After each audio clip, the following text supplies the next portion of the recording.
Hello, YouTube and my YouTube audience. This is my pros and cons review on the mokwheel Basalt ST. Now, I've had this bike for about 3 weeks, almost, well, actually 3.5 weeks. This is a very, very beautiful e-bike. And yes, this is not a sponsored video, but the bike shop in question for anyone in the greater Boston area or greater Massachusetts area is Buzzards Bay Bikes. Super friendly shop and always willing to help a fellow biker in need. Now, pros about the mokwheel Basalt ST. It has, instead of a cadence sensor, it has a torque sensor,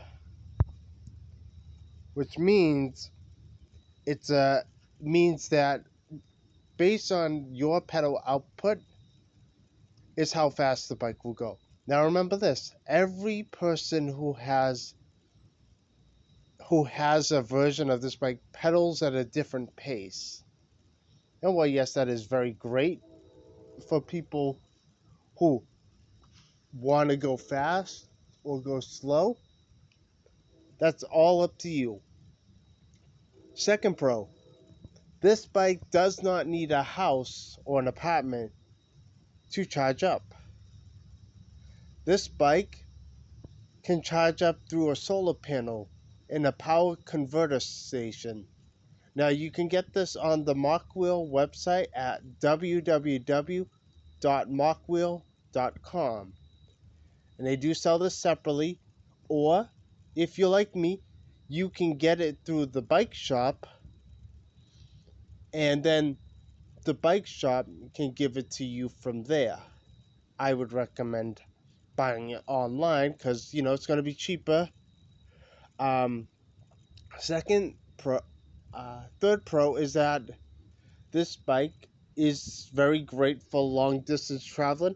However, you're going to have to imply some heavy throttle management. So while 35 miles or 40 kilometers an hour, aka 35 miles an hour, is a great top speed, just know this.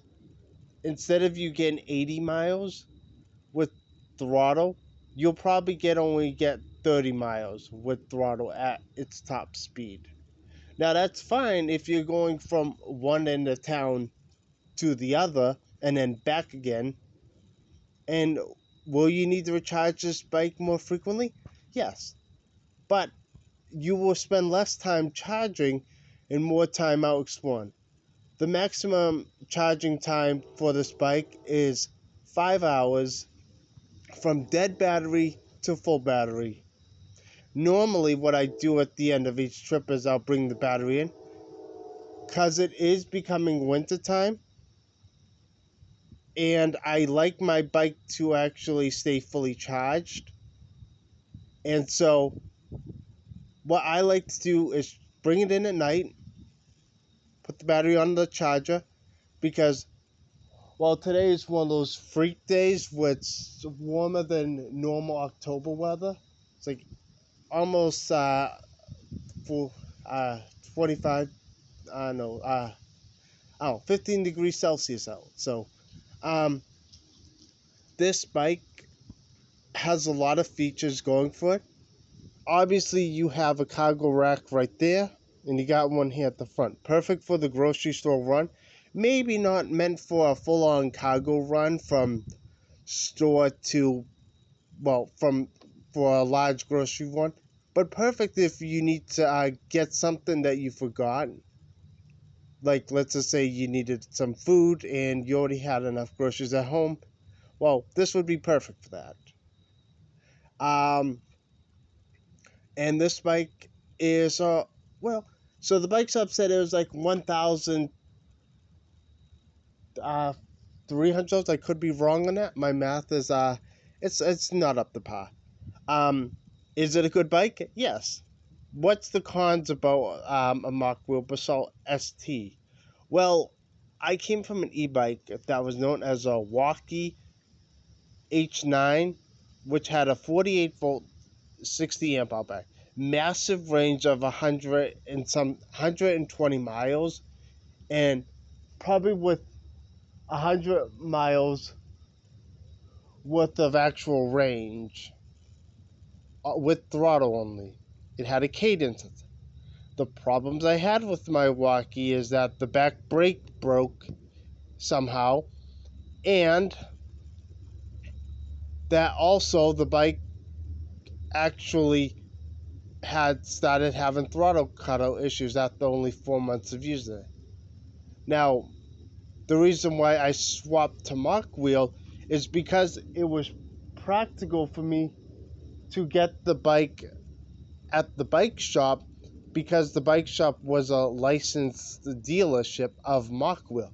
So I trusted that the bike shop would be able to fix any problems that I would have, such as brake tune-ups, as well as fixing flat tires, everything. And this bike has the Tannis armor inside the bike now. So it's a great bike for its price. And speaking of the devil, here comes the train. I'm a train buff too, so just FYI. But yeah, train's booking it. They're pulling the whole freight train.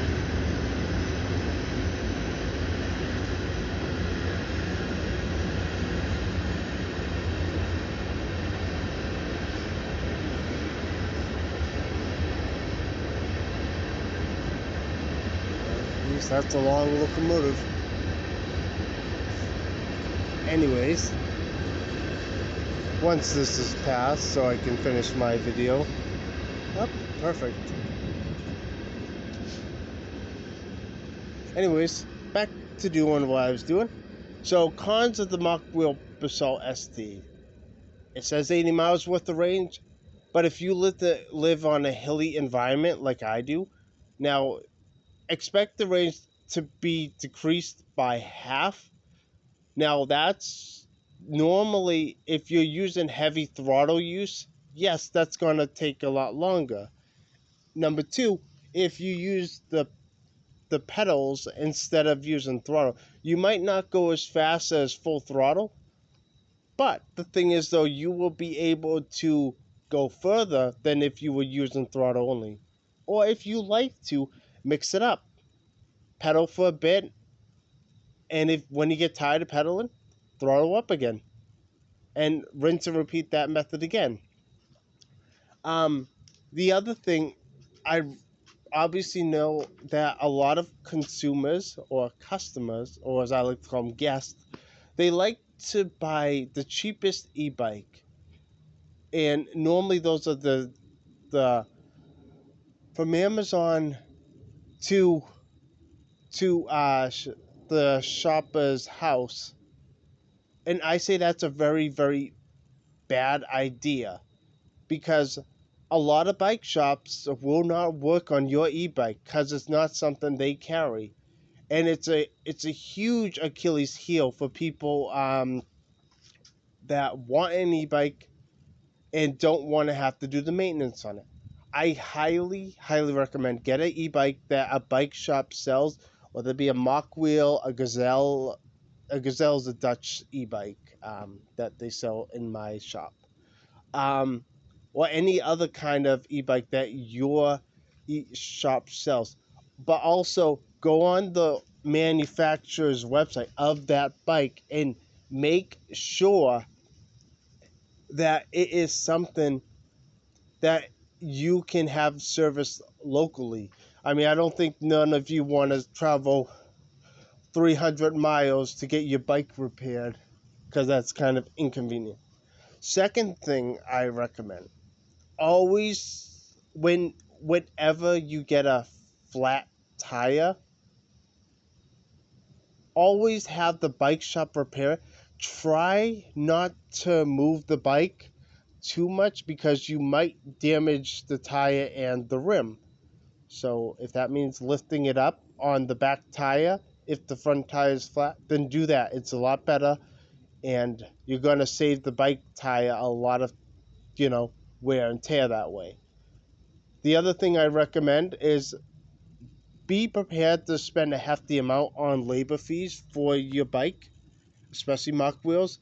I had to cough up $300 to get the Tannis tire armor, as well as new tubes and new tires. Now, why are you saying 300? Well, because I had the Tannis armor installed both front and back, because I didn't want to have to deal with another puncture again.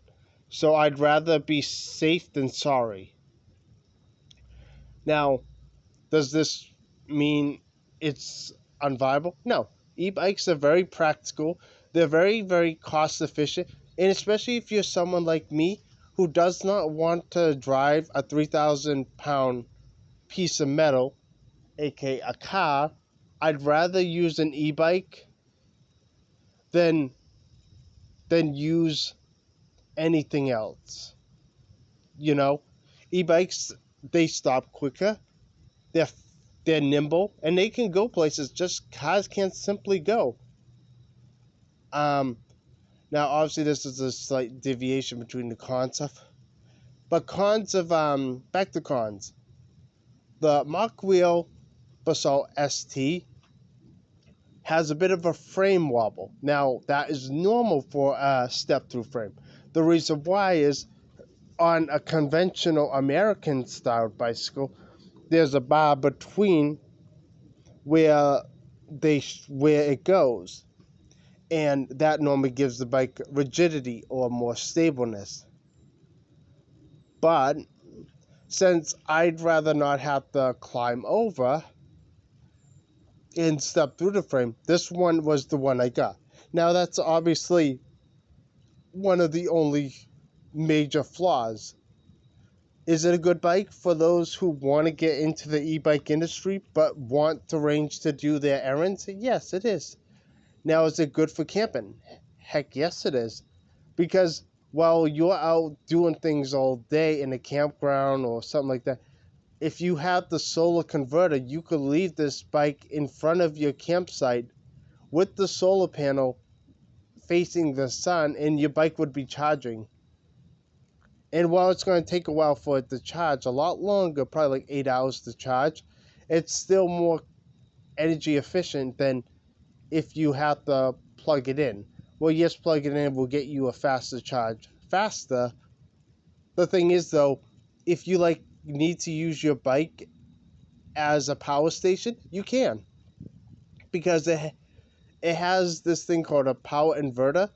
Now, those two plugs you see right down there and right down there, those basically are what you can plug it into. Now, this one right here, because the battery's plugged in, this is basically to charge the battery if you have the bike inside. So let the camera zoom in on that. And this one right here is the whole converter thing. So yeah, you see those two plugs? That's what you'd be using for the inverter. This bike is a very clean and effective e-bike. Every part of the wiring is on the inside, so it's in the frame. So let's just say a random rock hits the frame. Well, you're not going to have to worry too much about your wire getting clipped, and you're wondering why you have throttle issues now. And my big pros on mokwheel is they're willing to reach out to you regardless of what part of the US you're from. Heck, they even sell these bikes in Europe too. I accidentally stumbled across a video of a German guy talking about the mokwheel Basalt SD2. Obviously speaking in German about it, but I recognized the brand. Couldn't you? Now, here's another thing, right? Can you bring this bike to Europe? Well, that is both a maybe. I don't know. Like I said, I'm not going to Europe anytime soon. Would I think about it? Yes. Would I consider it if I do move to it? Absolutely. Do a lot of research, decharge the battery, make, Make it safe so the battery actually goes and the bike can go on the plane. Would I be nervous? Hell yeah. But, however, that's just a small worry that all e-bikers must face, especially in America and in Europe. Now, obviously, I'm reaching to a broader audience, both Americans and Europeans. Would I recommend this brand to anyone in Europe? Absolutely. As long as you follow European e-bike laws and regulations, you should be fine. Because I know they're a little bit more strict over there with their e-bike laws, since Europe is, well, especially Holland is more of a bike-eccentric country. For anyone in America, e-bike laws are stated 20 miles an hour is the max speed for a Class 2 e-bike. Yes, I do go over that limit. Why? Well, I have a heavy throttle. And to be honest, no one has pulled me over. Not yet, at least. And thing is, though, I know the rite of passage, and I know how to slow down properly. And I obviously know to look both ways, listen for traffic. That means I don't put earbuds in my ears like every other person does, because that blocks out sound and vital information for the e-bike, and if you're willing to run over. Now, here's the thing for anyone getting an e-bike, right? Please use helmet and reflective headwear. Whatever makes you most visible to traffic, use it. I don't care if it's a reflective jacket, reflective t-shirt. The thing is, though, you want to be seen. Dark clothes is not being seen. Highlighted, basically neon yellows, neon oranges, and neon blues are going to make you a lot more visible at night. When those headlights shine on you, you're going to, those reflective pieces of tape are going to shine back, letting people know you're there. Another recommendation I highly recommend for anyone, turn signals. Turn signals, obviously, I don't have on this e-bike, but am willing to get them in the future. Now, another thing, right? If you're carrying groceries, this is a pro, get these. These are called Stapel X-straps. So what they do is what they say. There are 4 bungee cords with this, meaning you can keep things from flopping around and going out. As well as they can be used for both front and back. Now, obviously a Q&A.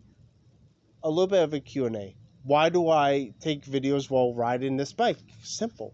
I want to show you guys where I'm from and how things are here in my state. I see a lot of Japanese people do walk around town videos, and it inspired me to basically do the same, but in an American way. I like to basically do my quiet rides, and obviously I use a shoddy phone for recording because I don't like the idea of GoPros clipping the video and that their videos only last like an hour um, on a charge, especially at 4K, and that is not feasible for me. I like to go for long hours, just kind of poking around, exploring, doing what I feel is necessary. And I think that's a great idea. Now, obviously, this was a pros and cons video, but I'm autistic, so I got a little sidetracked, and I am sorry for those people who wanted pros and cons. I just wanted to get a little more in-depth detail of why I would pursue a mokwheel over any other e-bike. Well, it's simple. There's a lot of places in the U.S. who are officially licensed dealers of this brand. Would I recommend it to everyone? Yes, because I'm an environmentalist and I care about our planet's safety. And For those who say that e-bikes are gay, number one, shut up. E-bikes are not gay if older men are using them. They're practical. They're utilities that are meant to be used. Don't, what's the old word? Don't question it before you try it. Yes, I had my criticisms on e-bikes too when they first came out, but you know what? Once I tried one, well, I never went back to a regular bicycle because I felt that the e-bike fits my needs perfectly. It's um, it's a utility that I can use, and I feel like there's nobody who can judge me for using it as that. And I like my e-bike, it's a good brand. Now, obviously, there's a lot of e-bikes out there, but I highly recommend if you're gonna pay money, please, and I say this to the bottom of my heart, don't go for something that is direct to consumer. You're gonna have nothing but problems with it. You're gonna have severe problems with everything because you chose the easy way out. Go to a bike shop, and if the bike shop allows test rides, then take the bike for an hour, test drive it, and then if you're really into it, hell, take it out for the whole day, rent it for the day. And then basically, you will have a full experience on what it's like to have this bike. And I recommend test driving first, because that's when you get your feet wet and you basically have the idea of, oh, should I really try this? Should I really consider this as an investment?